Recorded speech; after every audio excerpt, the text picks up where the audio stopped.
Sanibonani molweni ndiyanamkela ezaseTV-ni ngesiXhosa. Hayi ke uNomalanga kuloo mlindo wakhe ke wokulinda ukwenzo kuvele kwafika elaa gqirhakazi linguGcina limthi limphathele iilokhwe. Lafika selibona lo mqamelo ke lothuka ke lisithi, hayi bo why ukhelesa kangaka? Wathi ukungena ukwenza uNomalanga uthe, hayi ke sisi yile nto endiyifunayo mos leyo. Wabe semxelela ke uba uNomfundo uyazi and inoba uyacula ngokwaDlamini. Ugcina ke uyibuze uba wazi kanjani. uNomalanga uthe, hayi namsebenzi ke leyo okusalayo mna ndizawuphinda ndibe yintlekisa elizweni. Ugcina umqinise ngelithi ke uba ikhona into uNomfundo asele eyithethile ngesendivile and I hope akazutsho nto ke ngoba kaloku wonke umntu apha emhlabeni unezi-skeletons zakhe and ndiyazazi ke ezikaNomfundo. Wathi ke qhubeka nale into obuyenza ndizodila noNomfundo ngokukwam, myeke lapha kum. So uphume apho ke uGcina wagoduka.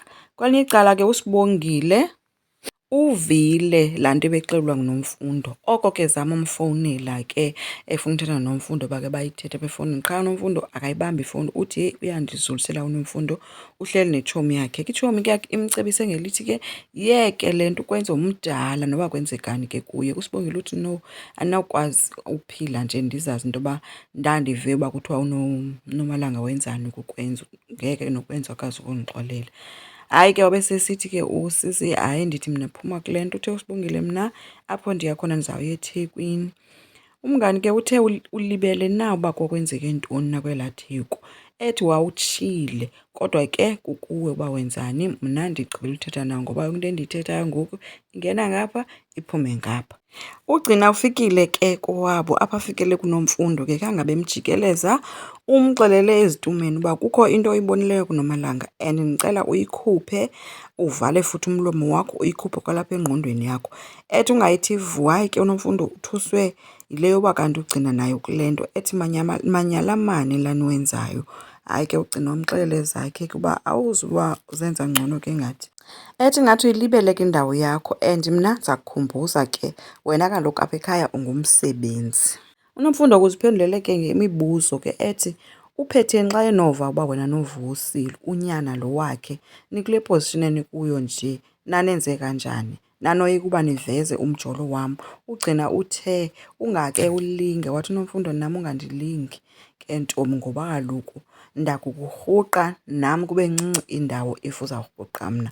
UGcina uthe okay ke masithi ke inyani yavela, ngubani lo ozoluza kum nawe ngoba mna ndizawuqhubeka ndiphile, wena uzokwenza njani? Wamshiya eme njalo ke sawugqiba. So ke umbonisa into ethi ungafa nofa ke wena ke. Ngenyani ke bethuna uSibongile uyithwele eyakhe intloko eyibhekise umbombo wakhe eThekwini apho afikele kuNomfundo emkhuza uba Sibongile uzofunani apha. Ethi nangoku intliziyo yakho isagxuma iphantsi iphume ngomlomo ngokwenzo. Uthe uSibongile, ndizofuna inyani ngalaa nto ubundixelele yona. uNomfundo uzenze ungathi ulibele ke noba ebetheni. Wamkhumbuza ke uSibongile uba kanti ngokwabantu kanti lo mntana xa ethetha ngento yoba uNomalanga uxokile ngomntana. So uNomfundo wathi hayi, inoba ndithethe nje ngento yoba uNomalanga akakhumbuli iinyanga zakhe, inoba iinyanga ezirongo. Wabe sithi uSibongile, ke ithetha ukuthini le ke ngoku loo nto leyo? Iye yamangaza ke uSibongile esithi, hayi kodwa sisi Nomfundo wena ungoyena mntu onememori kwaba bantu balapha, so andiqondi uba ungabuyilibele loo nto. uNomfundo uye waxolisa ke esithi hayi uyilibele nyhani. Kuthe ke besathetha ke ngaloo nto leyo kwavele kwavakala ukwenzo engena ehamba noNomalanga behambe bencokola.